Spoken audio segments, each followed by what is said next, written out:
अ barrel, तो इसके यहाँ एक बैक साइड है या फ्रंट साइड है, उसके साथ आप अपने आँख का पोजिशनिंग जब करते हैं, हम जैसे आँख जहाँ रखेंगे उसके हिसाब से उसकी डायरेक्शन डिसाइड होती है, direction of shooting. So posture, why it is important? As I said in the beginning only, we support the rifle on body with both the hands and the body. So body का आपका head position, आपका cheek pressure, आपका shoulder pressure, आप grip कितने pressure से पकड़ते हो, आप कितना किस पैर पे कितना weight देके आप खड़े हो, everything matters when you shoot, execute one shot. इसलिए posture बहुत important है. जो accuracy हम demand करते हैं अपने आप से, so it is एकदम simple logic है कि आपका हर shot एक जैसे जाना चाहिए. सो आपके एक्शंस, आपका पोस्चर, सारा वेट बैलेंस, स्टेबिलिटी, सारे you should be able to repeat it shot by shot, और वो 60th शॉट तक आपको वो मेंटेन करना है. तो आपका पोजीशन भी ऐसे होना चाहिए कि वो सस्टेनेबल हो.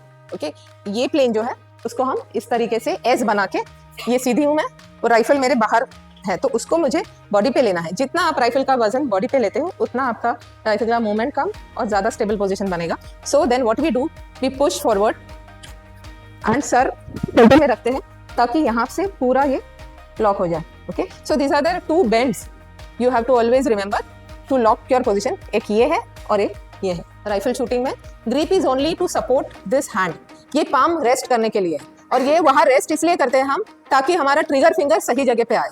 सो grip is not for holding the rifle और उसका मूवमेंट कंट्रोल करने के लिए ग्रिप नहीं है. वो राइफल का मूवमेंट बॉडी से ही कंट्रोल होता है, ग्रिप से नहीं होता है. So grip is only to rest your trigger finger.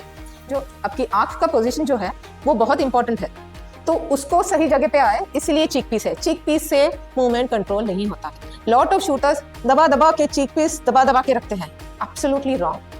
Cheek pressure should be just enough to just leave your head, ताकि ये जो वजन है उसको कोई सपोर्ट मिल जाए, दैट्स इट. उससे ज़्यादा प्रेशर चीक पे नहीं होना चाहिए. ब्रीदिंग, एमिंग एंड ट्रिगरिंग, ये तीनों जो चीज़ें हैं वो कोऑर्डिनेशन में होती है. जैसे आपका जो मूवमेंट है एक बार सेटल हो गए, देन एज यू ब्रीथ, जैसे when we take rifle we take a good deep breath, then थोड़ा हम स्लो डाउन करते हैं, देन फाइनली जब स्लो डाउन करते हैं तब we start watching the movement. वो अप्रोच, टारगेट को अप्रोच करना शुरू कर देते हैं.